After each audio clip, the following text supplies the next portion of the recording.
United States Army presents A Big Picture, an official report produced for the armed forces and the American people. Now, to show you part of the big picture, here is Sergeant Stuart Queen.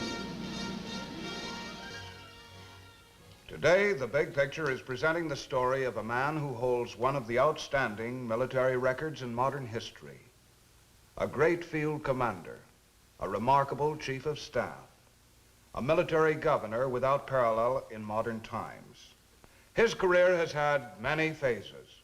It has been long and glorious. Above all, it has the glow of tremendous personal integrity.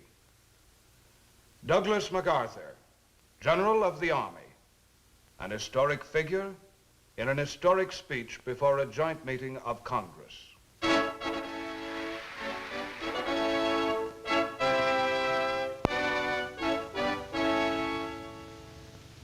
I am closing my 52 years of military service.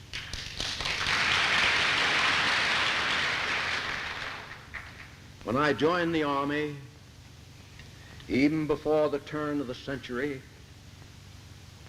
it was the fulfillment of all my boyish hopes and dreams. The world has turned over many times since I took the oath on the plain at West Point. Indeed, much has happened to the world since Douglas MacArthur took the oath at West Point, and in the wars and the periods of peace since, he has often been a central and dramatic figure. The beginning of an extraordinary career. Young Douglas with his father, General Arthur MacArthur, boy colonel in the Civil War and veteran of the Philippine campaign in the Spanish-American War. One day when the son was 13 years old, his father is said to have remarked, "I think there is the material of a soldier in that boy," a truth that was soon made clear. Entering West Point, he showed extraordinary brilliance in his studies, attaining an average that was the highest in a quarter of a century, and he won the coveted A in athletics as well. 25 years later, he was to lead the American team in the World Olympic Games. Meanwhile, the campaign in the Philippines was being brought to a successful completion under his father's able leadership.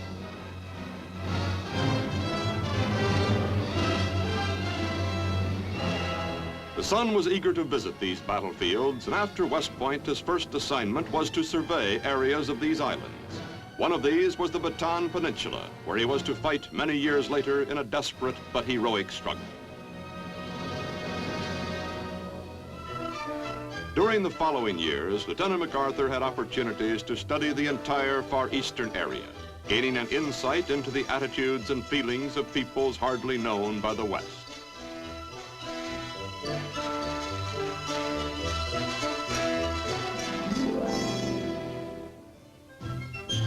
At the beginning of World War I, the plan was to use only regular Army divisions to oppose the powerful German Army. Meanwhile, outside these divisions, America had many trained and able men. A proposal for a new division of National Guard units from as many states as possible was vigorously advocated by a Major Douglas MacArthur. Said he, "It will spread over the whole country like a rainbow." The idea for the Rainbow Division, the 42nd, was his, and he worked constantly to see that the division was well trained and equipped for the raging battle that awaited it in France.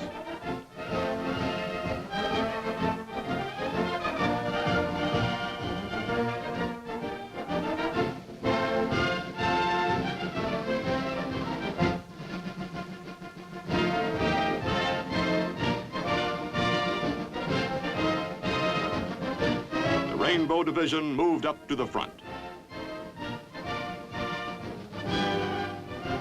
Its full readiness, through the efforts of Colonel MacArthur, the division's chief of staff, was to prove fortunate indeed. It was during this period, too, that an impressive battlefield tactician began to prove himself and to foreshadow a great military future.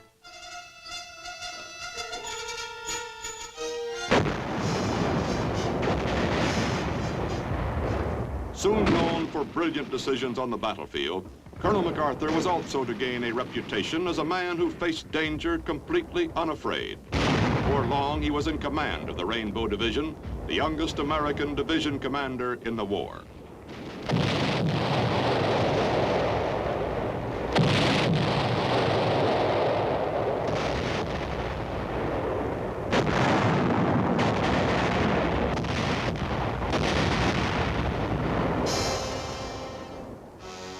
Twice wounded, twice gassed, he won more awards for valor than has ever been awarded to an American soldier, and was acclaimed by the Secretary of War and General Pershing as the greatest frontline general of the war. Returning to West Point, he became the youngest superintendent the Academy had ever had. Here he broadened the curriculum to include a full college education and introduced a now widely followed program of intramural athletics. Today, here, he is a symbol and an inspiration.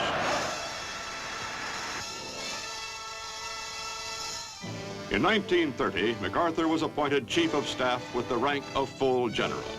During his term of office, much of his time was spent in building an army that had been pared down to only 60,000 combat soldiers, a most difficult effort when an attitude of pacifism dominated the nation. In keeping with his principle of examining the military situation at close range, he toured Europe to observe the forces of other nations. In France, he was recognized once more for his outstanding military contribution to the Allied cause. In Germany, he foresaw the build-up for war.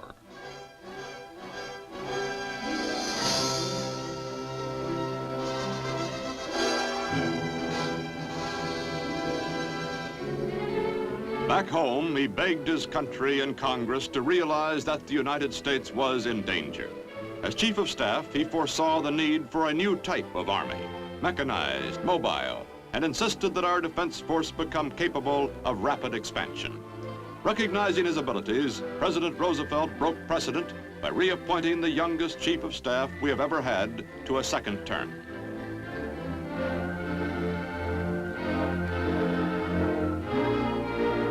In the 20s, MacArthur had served in the Philippines, and in the 30s he was asked to return as their military advisor. A deep mutual regard between the Filipinos and MacArthur grew during this period. It was the basis for a gallant defense that was to come.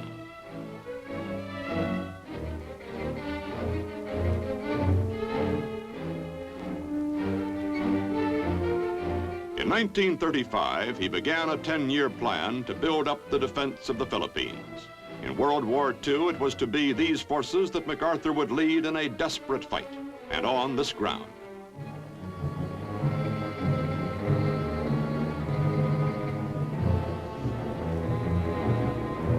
But now the leader, at 57, having served in the United States Army for 34 years, decided to retire. 4 years later, it was as though his military career were just beginning.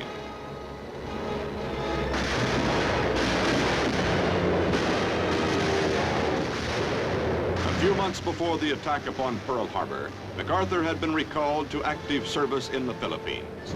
On the day after Pearl Harbor, the Philippines too were under attack.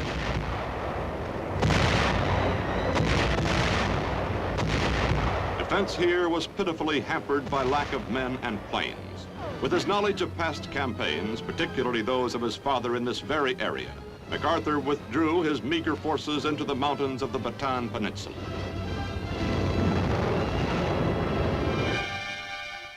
From the rocky fortress of Corregidor, he directed an operation as crucial as any in the war.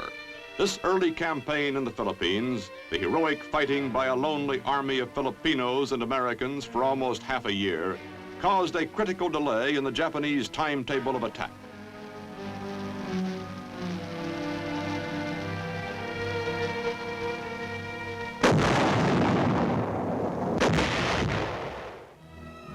Back at home, the leader of the first desperate ground fighting became a symbol to a nation just beginning to gird itself for all-out war.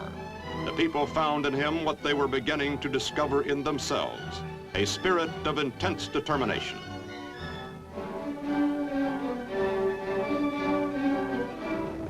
Suddenly, MacArthur was ordered by President Roosevelt, who regarded him as our greatest general, to leave to carry on the fight from Australia.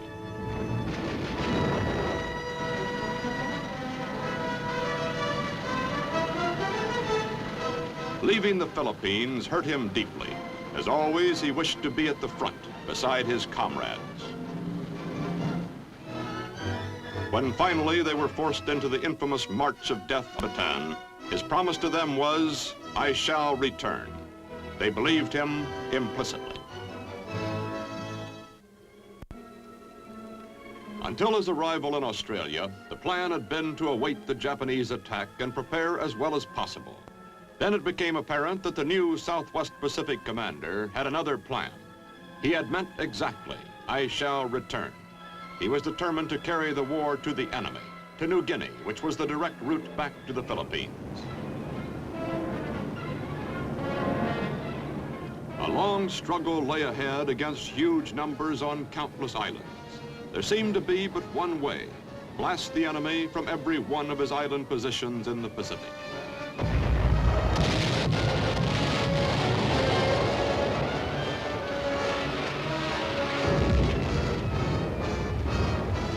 Victories came, but they were costly. Was there some other way? Knowing the area, knowing the enemy, utilizing all our air and naval skill, the commander developed his plan to capture only a few key positions on the way to the Philippines. Now, against these key positions, the pattern of attack.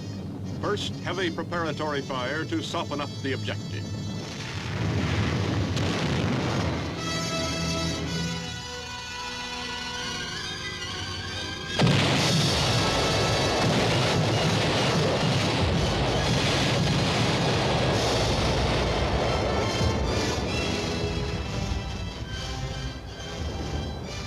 Next, the landings. These were varied, unpredictable. In each case, the selection was dictated by strategy rather than by sympathetic terrain.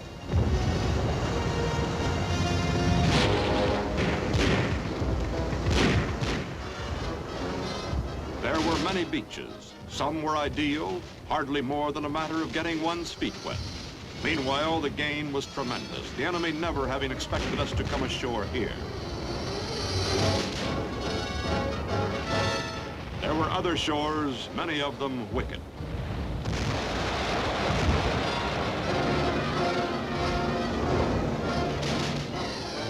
Sometimes the attack was in frail craft, sitting ducks for the enemy if surprise had not been accomplished.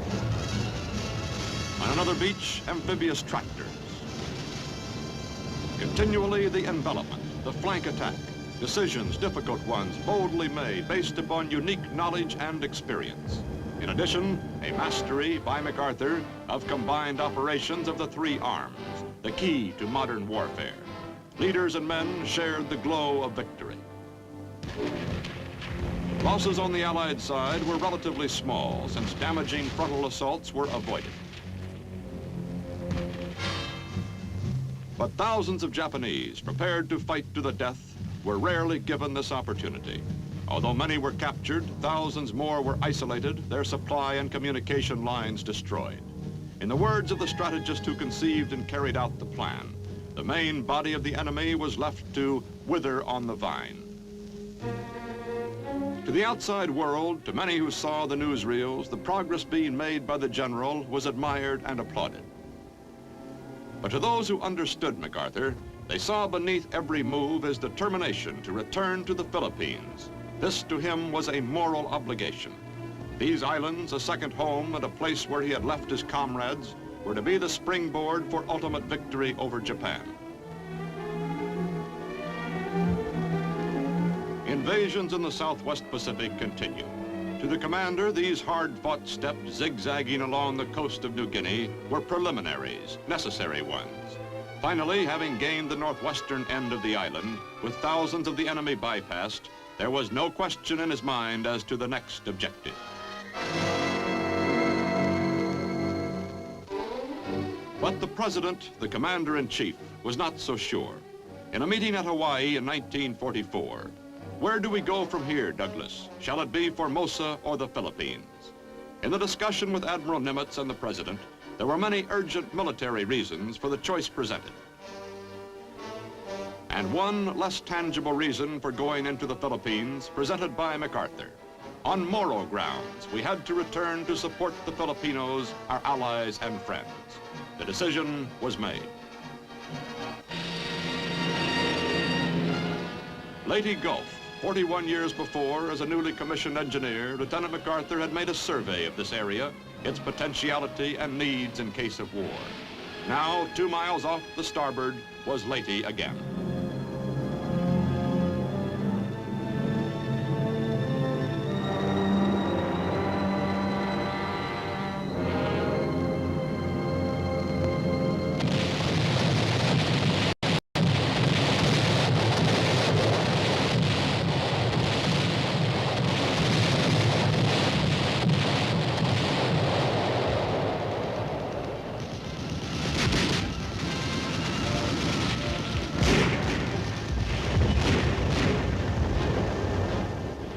Once more, the enemy had not been ready for an attack.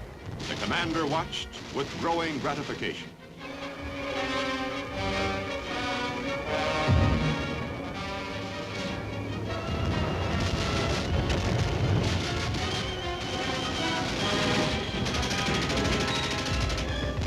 With the help of guerrilla intelligence and sabotage, Americans held the beachhead, encircling and surprising the enemy. Now on the beaches of Leyte, a seemingly limitless supply of LSTs, men and equipment, the result of carefully laid plans.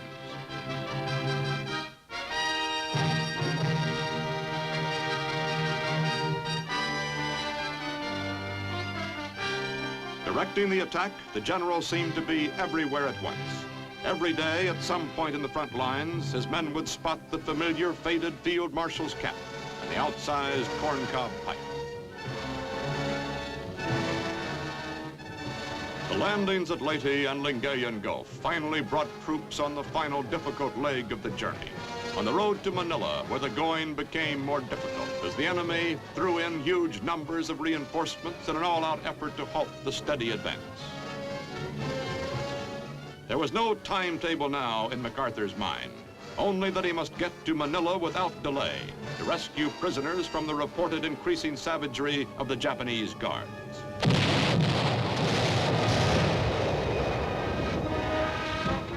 In Manila, the fighting was block by block. Troops found what the leader had told them to expect. The enemy had dug in for a long siege.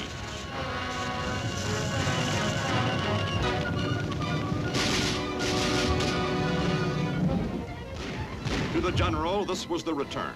This was the climax of the mission to which he was so deeply dedicated. And now, Corregidor.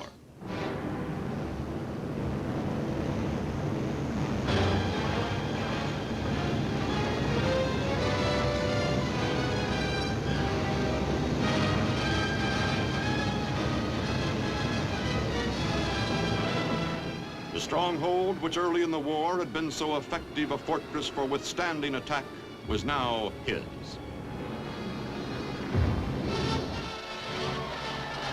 Finally, while civilians celebrated joyfully at one end of the city, and the enemy still fought bitterly at the other, MacArthur entered Manila.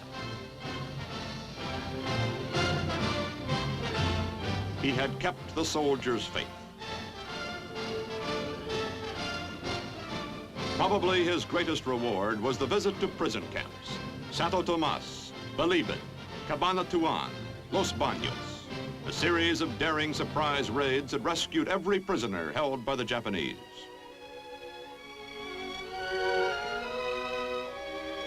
I'm a little late, he said, but we finally came.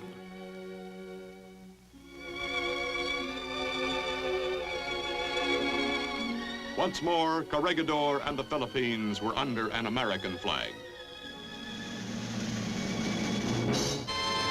Then, suddenly and swiftly, the war against Japan was brought to a close.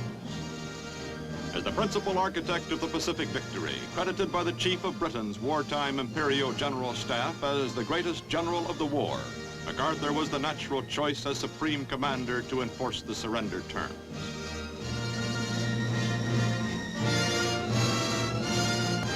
Aboard the battleship Missouri, an awesome ceremony was to take place, one which reflected the deep awareness of a great soldier, his understanding of war and peace, and the historic moment that this was. It is my earnest hope, and indeed the hope of all mankind, that from this solemn occasion, a better world shall emerge out of the blood and carnage of the past. A world founded upon faith and understanding.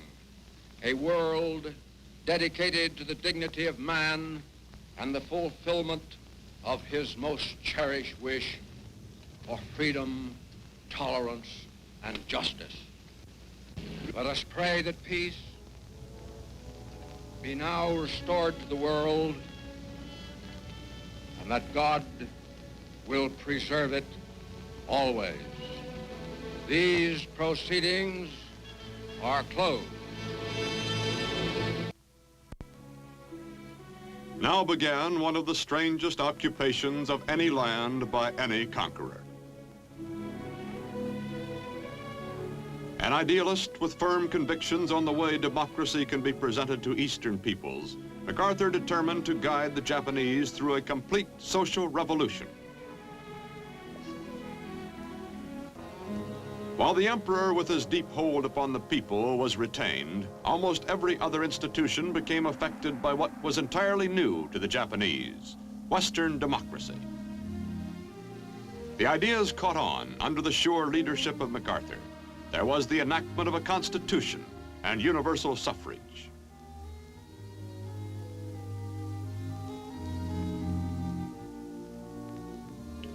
The National Diet, highest organ of state power, became responsible to the people. Monopolies were broken up. Land reform was instituted, which transformed tenants into owners. These rural capitalists became a strong bulwark against communism. In Japan, the social reforms urged by MacArthur proved one of the most successful experiments in history.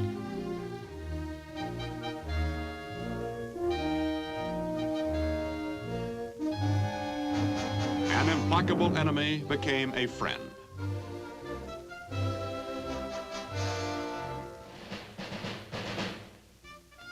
During the occupation, the people took him to their hearts, and his family as well. His wife, she who had been beside her husband at Corregidor, and their young son, Arthur. The work of reform was going ahead when suddenly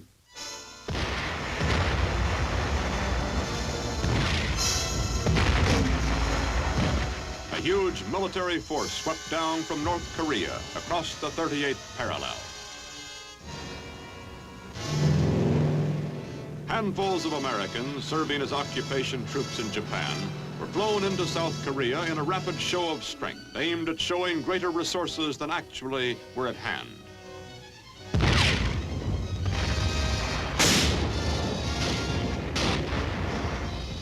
The strategy worked. The North Koreans ran into resistance, bogged down, waiting for more troops and artillery, while reinforcements poured into South Korea to turn the tide of battle.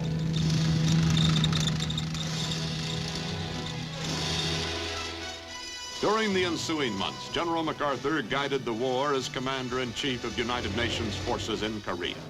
Again, he studied the fighting at close range, a man in his 70s, visiting battlefields as dauntlessly as he had many years before when a young officer in France.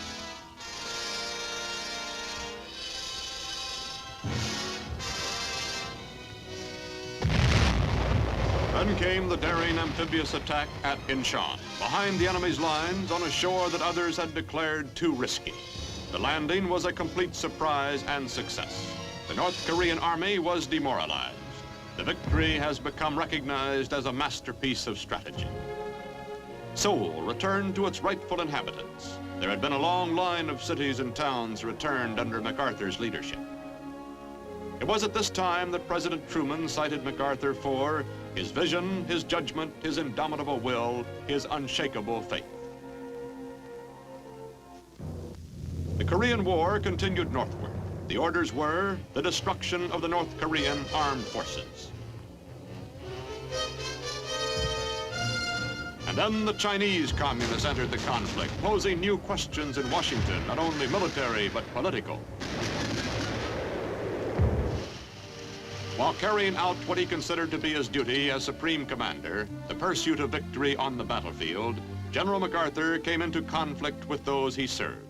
His long and distinguished military career was suddenly brought to a close in an official order from the President, Commander-in-Chief of the Military Forces of the United States. He was homeward bound for the first time in 14 years.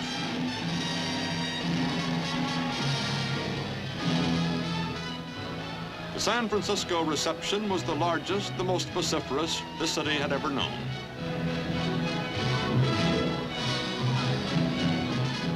The hero was home from the wars at last and deserving the deepest respect and gratitude of the people he had served. In the midst of the ovation, the husband graciously acknowledged that he had not stood alone. That this is not only my beloved wife, but my best soldier. In the nation's capital, greater than all the medals and honors of his career, was this final tremendous tribute. And then General MacArthur stepped down from the great panorama of history in which he had figured so brilliantly, with a soldier's words spoken from a soldier's heart. The world has turned over many times since I took the oath on the plain at West Point, and the hopes and dreams have long since vanished. But I still remember the refrain of one of the most popular barrack ballads of that day, which proclaimed most proudly that old soldiers never die. They just fade away. And like the old soldier of that ballad, I now close my military career and just fade away. An old soldier who tried to do his duty as God gave him the light to see that duty. Goodbye.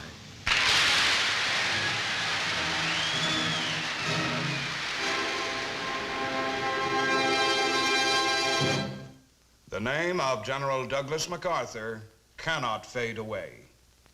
It shines forth brilliantly on some of the most glorious pages of our history. Now, this is Sergeant Stuart Queen, inviting you to be with us again for another look at the big picture.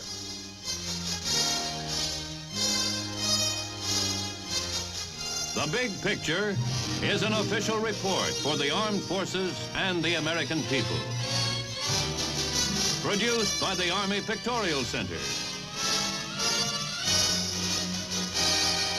Presented by the Department of the Army in cooperation with this station.